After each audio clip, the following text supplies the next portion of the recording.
I don't think that you can categorize things quite so black and white as saying one's principle and one's practical. I think you look and see what you can do, and then you do what you can. I think that's evident in some of the things that that has gone on in this past year with a president who is recalcitrant and dogmatic and unwilling to compromise or do anything that has anything to do with people, what people want. He's going to do what he wants. And so it becomes a question of, you don't have enough votes to override his vetoes, so he vetoes them. Is that a principle, or is that a practicality? Do you bother with legislation that is going to be vetoed simply because it's impractical, and call it impractical simply because the president's going to override it? Well, no, I think you have to go forward with the areas that you have a chance to move forward in, and I just don't think that there's quite as clear and black and white a line between principle and practicality on this issue as Jane would have us see. How would you respond? Well, I'd like to first address Bruce's point about the analogy with Nixon, because I've heard the argument that we don't have an example here of a clear violation of law. But I think what people don't realize is that the Constitution doesn't set that as the standard. The Constitution sets the standard as high crimes and misdemeanors. And certainly these things that we've been talking about, the way that the executive has usurped the authority and undermined our system of checks and balances, that's what the Constitution was talking about as a high crime. Let me interrupt. I wouldn't disagree with you on that point. Yeah. But what I'm saying is that makes it less clear. I mean, high crimes and misdemeanors are fundamentally, ultimately going to be what the Senate says they are. And that being the case, it becomes an extremely political process. And to say that it can be zipped through both houses very quickly and accomplished in a short amount of time, I think just is not the case. Well, again, and I would say that predicting the vote before we've even had the hearings is the thing that we don't want to do. Having the hearings, I think, fundamentally is going to change the argument. And I would also just remind that John Dean, who was even closer to Watergate than we were, and I certainly remember the Watergate hearings and the resignation of Nixon, John Dean has written his book in which he says that this is much worse than Watergate, and many people feel that the abuses of this administration are even worse, as we've outlined, than what Nixon did. Then on the matter of the practicality versus principles, Bruce has come back and said that it's a principle to address the needs of the people. Certainly, of course, we agree that this is the job of Congress, is to address the needs of the people. And I'm certainly not saying that the Congress shouldn't be dealing with the legislation that it needs to deal with in order to meet the needs of the people. But I am saying that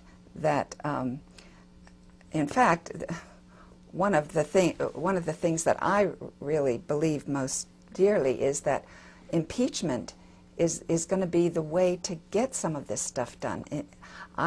During the Watergate hearings and during the time when Nixon was in the process of leaving office, the Congress was able to complete a lot of legislation, and in fact, it was the fact that Nixon was under fire and was resigning that gave Congress the energy to end the war in Vietnam. And it seems to me like by establishing the accountability of this administration would give Congress the energy to actually refuse to fund the war anymore.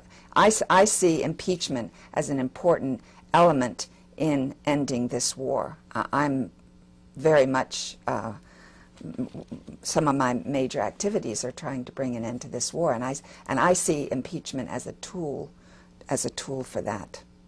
It sounds as though you're supporting a cleansing process of restoring justice, of restoring, speaking of principles, restoring the rule of law, restoring the proper balance between the checks and balances between the executive, legislative, yes, right. judicial. Basically, the sheriff comes to town and cleans up, gets rid of those two bad guys with wearing the black hats, Bush and Cheney, and says, "This is America. We were founded. Let's remind ourselves what the founding fathers stood for. Let's remind ourselves what this country is. Let's look at the Constitution. Let's read it, and let's find out what this is." And by focusing on the, I've been carrying it around. By focusing on the principles you're saying, we get back to what America is about as a country and what makes this country different than other countries in the world, and what we're representational democracy, although I'm not sure the word democracy is anywhere in the Constitution. I think we're a republic, but as things have gone along. So you're saying have a cleansing process, and this will actually have a huge cathartic, amelioratory, or maybe that's not the right word, but cleansing process for the whole country. And in the process we may end up doing many of the social programs that Bruce says are of higher priority, like health care and ending the war in Iraq, which are things that you stand for.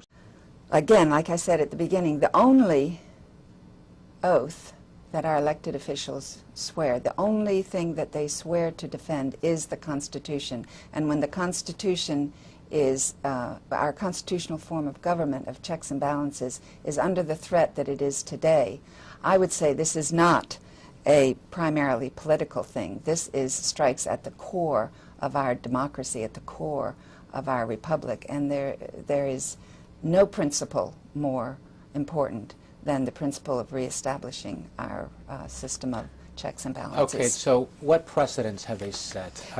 You're concerned. That's what I'm concerned about. You're concerned about precedents for future administrations. For future administrations, and right. go on. So let's paint your maybe not doomsday scenario, but at least your Orwellian fears of the future. Fears of perhaps martial law being implemented, fears of the Patriot Act being expanded, or more civil liberties being threatened. Is this correct? Please elaborate. Why should we not let these guys get away with it? Well, it's doubtful, regardless of who becomes our next president, whether Democrat or Republican, that any of the powers that have been established by this administration will be freely given up. I mean, I would love to hear the Democratic candidates address the powers that have been usurped by this administration and say that they will give them back. This president has written many executive orders that give him all kinds of extraordinary powers that have barely passed under the radar. Give me a very egregious example of how he's misused his authority. Well, one of the executive orders gives him the right to establish martial law if he sees fit. And what would Basically, make him see fit? Well, whatever he would Al-Qaeda want. attacking again? Whatever he would want. Bruce says that Nixon's biggest crime was that he wanted to do anything he wanted to do, and that's exactly what this with Cheney's help, this president is establishing, that he can do whatever he wants. This particular executive order is extremely vague in what it says that the president needs in order to decide that we have a national emergency. Okay, so again, who is our president working for? Is he working for some sort of totalitarian secret government who wants to erase the United States as we know it and create a brave new world? Well, I think the evidence is that he's working for himself and his cronies, that they want to just be able to make limitless profit from their various investments, so that regardless of what happens in the world, they will be all right. And I believe, as Bruce says, that the fact that our government is supposed to be concerned about the needs of the people is pretty far from their mind.